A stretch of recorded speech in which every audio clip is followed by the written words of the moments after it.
Filosofía aquí y ahora. 30 años de democracia. Fue un regreso a la vida, a los sueños, a la creatividad. Raúl Alfonsín es la figura de la campaña electoral.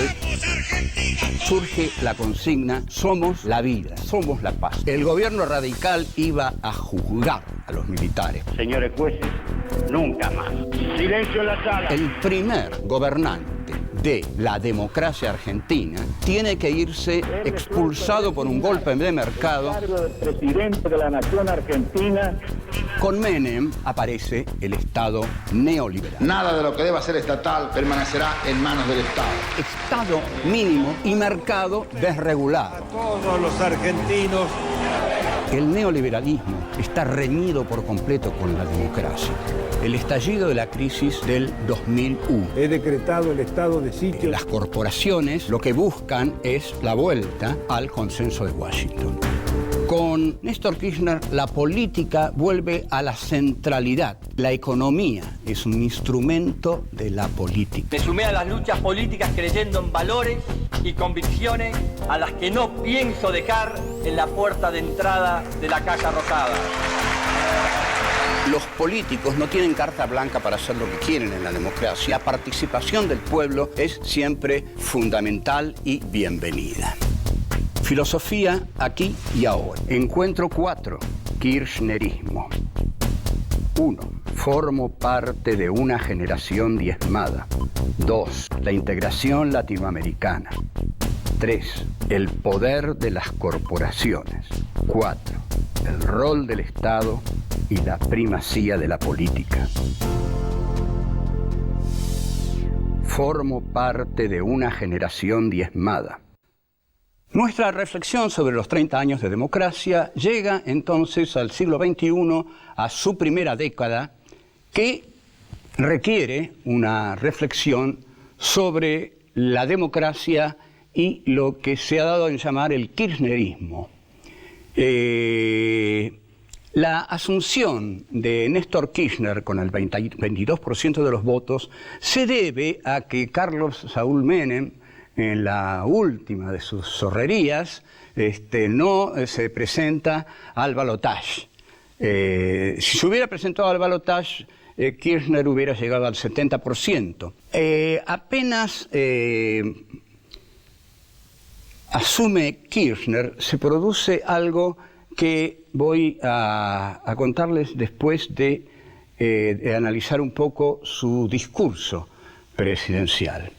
El discurso de asunción de Néstor Kirchner tuvo algunos puntos definitivos para muchos de aquellos que lo escucharon. Por ejemplo, cuando dice formo parte de una generación diezmada, a muchos, esa frase les llega al corazón, porque son muchos los que formaban parte de una generación diezmada, negada, injuriada, malinterpretada y en gran medida por los radicales, y también por la izquierda, que era la izquierda peronista de los años 70. A esa línea histórica, no en su expresión armada, sino en su expresión territorial, militante, adhiere Néstor Kirchner, quien dice que los ideales de esa generación él no los va a dejar en la puerta de la Casa Rosada. Entonces, con Néstor Kirchner, la política vuelve a la centralidad. La política vuelve a la centralidad porque al recordar que él pertenece a esa generación diezmada, tenemos que recordar que para esa generación diezmada, la política entendida como praxis que se desarrolla en la territorialidad es lo fundamental. Entonces, lo político, que es aquello que comprende los estamentos del Estado, es distinta a la política. La política comprende la reivindicación de la militancia y el ingreso a la política de sectores populares y juveniles, que es lo que va a ir logrando paulatinamente el kirchnerismo. A su vez, hay una exigencia de una moral de la política. La política tiene que ser moral. Hay un imperativo moral en la política y esto explica el estallido de la crisis del 2001, porque hay un quiebre entre la representación política y lo territorial. La gente no se siente representada por los políticos. De ahí que impulsen una democracia directa y de ahí que larguen esa consigna, que se vayan todos. Que no quiere decir que se vayan todos realmente. Quiere decir que o nos representan o se van, pero tienen que ser nuestros representantes. Llegamos así a las elecciones del 2003 y Kirchner tiene una excepcional iniciativa política. Este dinamismo político de Kirchner le da a la horizontalidad rizomática, digamos, de las asambleas de democracia directa, le da su esquema arborescente. Aparece finalmente el líder en el cual se corporizan los deseos de las bases. La iniciativa que despliega Néstor Kirchner gira sobre todo en torno a los derechos humanos. Deroga el punto final y la obediencia debida, inicia juicios a los represores que son muy mal vistos por la sociedad concentrada de la Argentina, porque digamos que los sectores de la derecha argentina no quieren juzgar a los represores, quieren hacer borrón y cuenta nueva y olvidar eso. Pero Kirchner, al pertenecer a una generación diezmada, va adelante con los juicios a los represores. La relación con el Fondo Monetario Internacional, que había sido uno de los ejes de la sumisión de la Argentina menemista al poder financiero internacional, el gobierno de Néstor Kirchner cancela su deuda con el Fondo Monetario Internacional y ya no volvemos a oír más la palabra riesgo país. Lo que está buscando este Estado es su independencia económica. ¿Por qué? Porque la economía es un instrumento de la política. La economía no puede dominar a la política. La economía es un instrumento de la política. La política tiene que hacer economía desde un proyecto político autónomo, bien diseñado, uno de cuyos niveles sea el económico. Toda economía es economía política. Volvemos. 2. La integración latinoamericana. Kirchner impulsa un viejo proyecto de América Latina, que es su integración. Perón había dicho célebremente, el siglo XX nos encontrará unidos o dominados. Casi nos encuentra dominados y desunidos. Pero a partir del 2003 y ya desde el gobierno de Chávez comienza a diseñarse una unidad de los gobiernos de América Latina, que es una visión compartida por distintos líderes de América Latina justamente. Chávez inicia el camino nacional y popular, y este camino nacional y popular se suma a Kirchner a ese camino y lo dinamiza, porque si algo tuvo Kirchner a lo largo de su carrera es una iniciativa política poderosa. Entonces, América Latina es la primera vez que logra realmente una unión a través de un organismo como el Mercosur, que consigue imponerse al ALCA, que es el que quieren los norteamericanos y la derecha de América Latina. Entonces, América Latina, por primera vez, se atreve a ser un bloque autónomo enfrentando a los Estados Unidos. Este bloque autónomo, a su vez, fortalece a cada uno de los países. El Mercosur va a impedir, y esperemos que siga impidiendo, cualquier experiencia loca, cualquier experiencia desestabilizante en cada uno de los países, porque los países de América Latina ahora están muy unidos.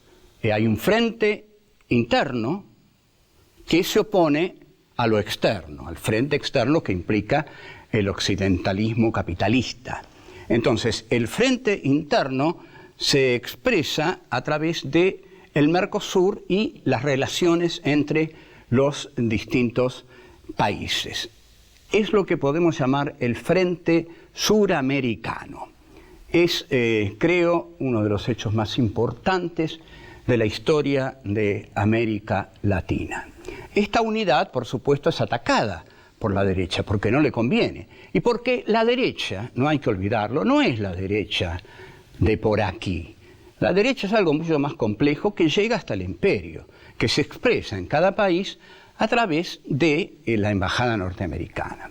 Hay una charla de Rafael Correa con Julian Assange, donde le cuenta un chiste político viejo, que para él es nuevo, bueno, no importa, él, que dice que se lo contó Evo Morales, que es así. ¿Ustedes saben por qué no hay golpes de Estado en Estados Unidos? Porque no hay embajada norteamericana. Entonces, las embajadas norteamericanas se unen a la derecha en todo el cono sur. Hay una cumbre de las Américas que se hace en Mar del Plata en 2005 y que es decisiva. Viene nada menos que Bush para imponer el ALCA, que es el Tratado de Libre Comercio. Y se hace una asamblea alternativa tratando de impedir que Estados Unidos encabece, hegemonice la Unión Americana. Entonces, para que esto no sea posible, la cumbre paralela se realiza con Chávez a la cabeza. Y con otra cabeza muy simpática que es la de Maradona también, que anda por ahí luchando por la unidad latinoamericana. La consigna es no al ALCA. Y entonces ahí es donde queda constituido el Mercosur. La unión, que es la unión, finalmente la unión de América del Sur sin supervisión de Estados Unidos. Esta unión de América del Sur es un sueño de 2 siglos que tiene grandes figuras como Bolívar, por ejemplo, y no vamos a nombrar a las otras, Manuel Ugarte, Felipe Varela, etcétera, etcétera, que han sido íconos de este sueño de 2 siglos, unidad de América Latina. Lejos de estar fuera del mundo, como la derecha amenaza, siempre que la Argentina intentó un camino propio, la derecha le dijo: van a quedar fuera de la historia, van a perder el tren de la historia, porque para la derecha hay un tren de la historia que está marcado por las naciones imperiales. Y los otros pueblos tienen que seguir ese tren de la historia como vagones que van detrás. Ya Hegel, el gran Hegel, dijo que hay pueblos sin historia, que hay pueblos fuera de la historia. ¿Por qué están fuera de la historia? Porque no tienen un contacto profundo con los pueblos que hacen la historia, los pueblos civilizados. El mayor logro de Néstor Kirchner es salir de ese mundo imperial y buscar la creación de otro rumbo posible. Y ese otro rumbo posible es la unidad de América Latina, que implica la autonomía de América Latina, porque tengamos en cuenta que en la medida en que América Latina está unida, América Latina puede ser autónoma de las decisiones del imperio. Si no, desunida, va a estar siempre a sus pies y dependiendo de organismos como la OEA o la Sociedad Interamericana de Prensa, que están monitoreados por los Estados Unidos. Una América Latina libre y autónoma es una América Latina unida. Volvemos. 3. El poder de las corporaciones.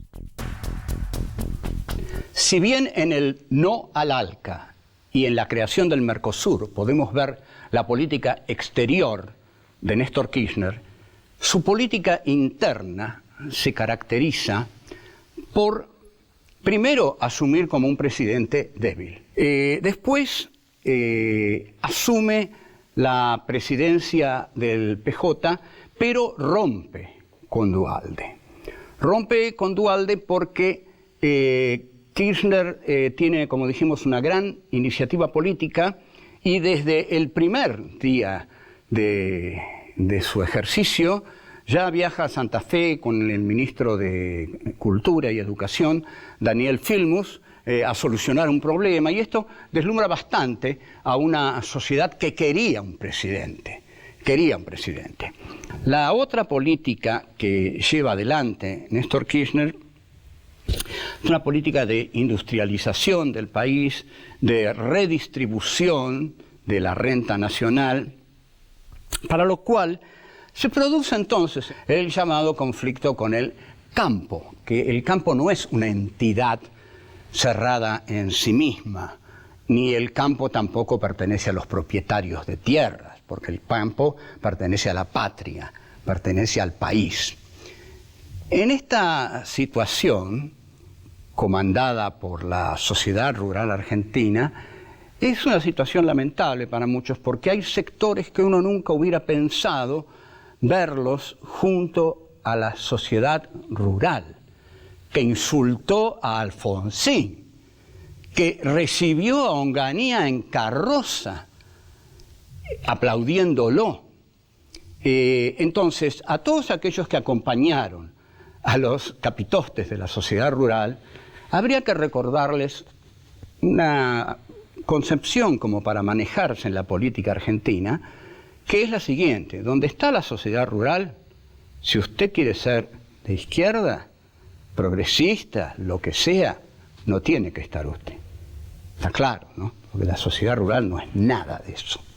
La sociedad rural es ese conjunto de ganaderos y agricultores que agravió a Alfonsín, homenajeó a Onganía y está siempre contra los gobiernos populares y estuvo al lado de todos los golpes de Estado. Bueno, esto se ha dicho, pero ¿qué pasó con la 125? Ahora, ahí empieza una fuerte agresión de los medios contra el gobierno de Kirchner, que es muy difícil de soportar, porque los medios, los grandes medios, son grandes grupos monopólicos, y al monopolizar el poder, monopolizan la emisión de la verdad.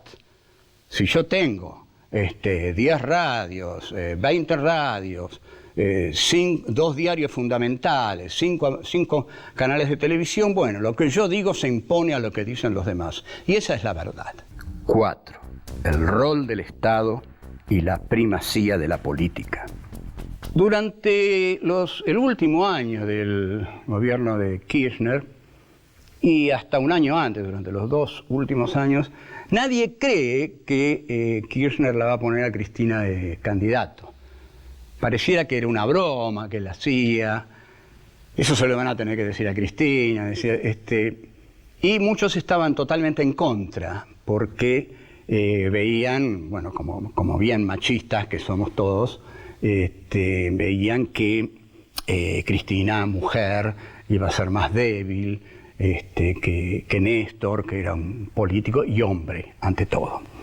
El caso es que cuando se produce la muerte de Néstor Kirchner, ese mismo día, todos descubren en Cristina Fernández de Kirchner a una mujer de un temple muy poderoso.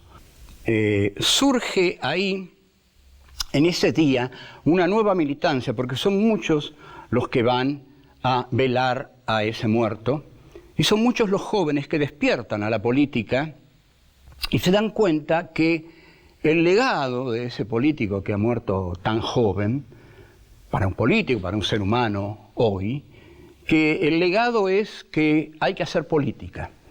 Entonces, Carl Schmitt elabora una nueva división de la sociedad en amigos y enemigos.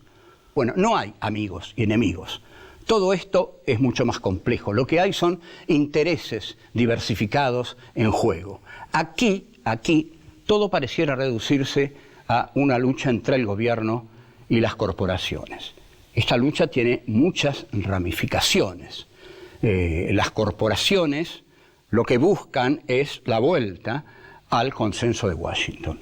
Lo que quieren es eliminar la intervención del Estado en la economía. Y lo que quieren también es desregular el mercado. Y esta es la discusión actual de la democracia argentina. ¿Qué debe hacer el Estado? El Estado, asumiendo la primacía de lo político y asumiendo la política de la territorialidad de los militantes, plantea que quiere intervenir en la economía para que la economía y el mercado sea democrático. Entonces, para eso se necesita un Estado intervencionista y la regulación del mercado a través del Estado. Por otro lado, las corporaciones no quieren eso. Quieren lo que quiere el viejo liberalismo que había planteado Martínez de Hoz y quieren lo que quiere el consenso de Washington, un Estado mínimo y una desregulación del mercado, lo que lleva a un mercado no protegido por el Estado y un mercado antidemocrático porque se lo devoran los grupos monopólicos. En esta situación está la democracia argentina. Esta es la situación que tenemos que asumir, que defender y recordar que ante todo lo que tenemos que defender es la democracia que tanto amamos cuando surgió, porque veníamos de las sombras de la masacre de la dictadura, veníamos de la sangre. Y la democracia nos trajo la vida y la posibilidad de discutir todo esto, de pensar todo esto y aún de estar en desacuerdo de la peor manera, pero siempre es mejor, porque no nos vamos a matar los unos a los otros. Mientras eso no ocurra, estamos en democracia, porque mientras podamos discutir nuestras diferencias, estamos en democracia. Chao, hasta luego.